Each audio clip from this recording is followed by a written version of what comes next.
પાલ વિસ્તારમાં આવેલ સંજીવ કુમાર ઓડિટોરિયમ ખાતે 1 મેના રોજ સ્પોક સિટી દ્વારા અનોખા આધ્યાત્મિક અને સંગીતમય કાર્યક્રમ કૃષ્ણ વેગ કોન્સર્ટનું આયોજન કરવામાં આવ્યું છે. આ કાર્યક્રમનો મુખ્ય હેતુ લોકોના વિચારોને ઉચ્ચ સ્તરે લઈ જવાનો અને ભગવાન શ્રી કૃષ્ણના ચરિત્ર દ્વારા જીવનમાં સકારાત્મક પરિવર્તન લાવવાનો છે. આ કોન્સર્ટમાં શ્રી કૃષ્ણના જીવન મૂલ્યો અને વિચારોને આધુનિક રીતે રજૂ કરવામાં આવશે, જેનાથી વ્યક્તિગત જીવન, બિઝનેસ અને પારિવારિક સંબંધોને મજબૂત બનાવવામાં મદદ મળશે.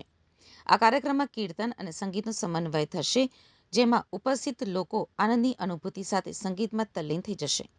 આ પ્રસંગે આંતરરાષ્ટ્રીય કલાકારોની વિશેષ હાજરી રહેશે, જેમાં ભાગવત પ્રસાદ દ્વારા પ્રેઝન્ટેશન, હિરેન આંતરરાષ્ટ્રીય મૃદંગા પ્લેયર રાધિકા દાસ સાથે લાઈવ પરફોર્મન્સ, ગોવિંદ આંતરરાષ્ટ્રીય વાંસળી વર્ચુસો તેમજ પ્રેમ હરી અને વિક્રમ રાજપૂત દ્વારા રજૂઆત કરવામાં આવશે. આયોજકોનું માનવું છે કે શ્રી કૃષ્ણના વિચારો અને ચરિત્ર આપણા વિચારધારાને અપડેટ કરી શકે છે અને આપણા વિચારો જ આપણા જીવનને આકાર આપે છે. તેથી સકારાત્મક જીવન માટે સારા વિચારો અને સારા સંસ્કારો અપાવવાનું મહત્વપૂર્ણ છે. સ્પોક સિટી દ્વારા આયોજિત આ કાર્યક્રમમાં લોકો પરિવાર સાથે જોડાઈને આ આધ્યાત્મિક યાત્રાનો લાભ લઈ શકે છે. આયોજકો મુજબ આ કાર્યક્રમ સમાજમાં સકારાત્મક પરિવર્તન લાવવાનું એક નવું પગલું સાબિત થશે.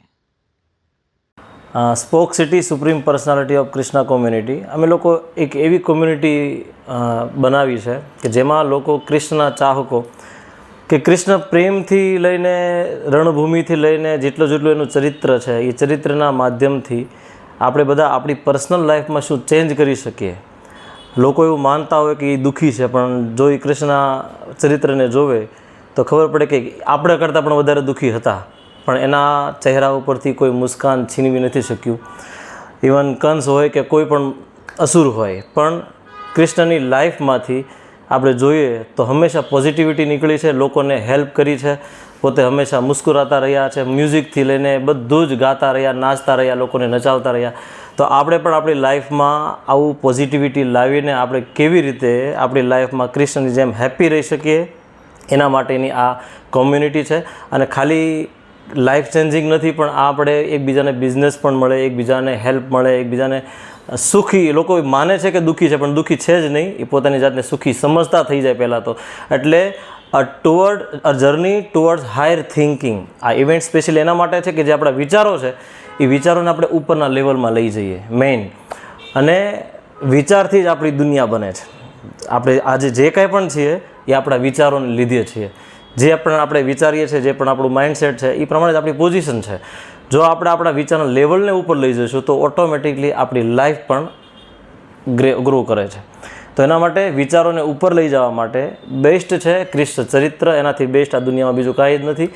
ભગવદ્ ગીતાના માધ્યમથી પણ હોઈ શકે, મહાભારતના માધ્યમથી પણ હોઈ શકે, રામાયણ, કોઈ પણ ચરિત્રથી આ વસ્તુ આપણે આપણા જીવનમાં લાવી શકીએ છીએ. પણ કેવી રીતે લાવવું છે એના માટે આ એક ઇવેન્ટ છે કે જેમાં લોકો પોતાના વિચારોને ઉપર લઈ જશે. ભગવદ્ ગીતામાં કૃષ્ણ જ કહે છે, ધ્યાયમ તું વિષયાન પુંસ સંગતિષુ પૂજાયતે. આપણે કઈ કંપની તરફથી આ કાર્યક્રમ આપણે 1 મે કરી રહ્યા છે અને આ કરવા પાછળનો આપણો મુખ્ય ઉદ્દેશ્ય શું છે? મુખ્ય ઉદ્દેશ્ય છે કે લોકો કૃષ્ણને કનેક્ટ થાય, કૃષ્ણથી કનેક્ટ થઈને પોતાની લાઈફમાં ચેન્જ લાવી શકે.